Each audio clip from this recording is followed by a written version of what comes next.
There are both solar and lunar eclipses, each offering a unique viewing opportunity for stargazers.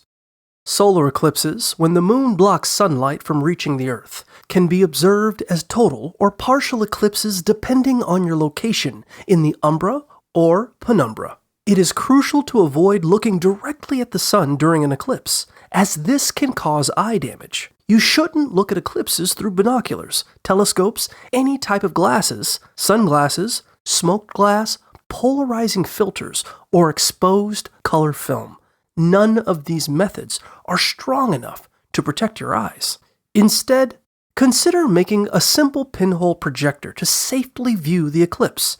Additionally, using a solar filter on viewing equipment or projecting the eclipse image through binoculars or a telescope are safe ways to indirectly observe the sun during an eclipse. Remember to always prioritize eye safety and follow proper viewing guidelines to prevent any harm to your vision.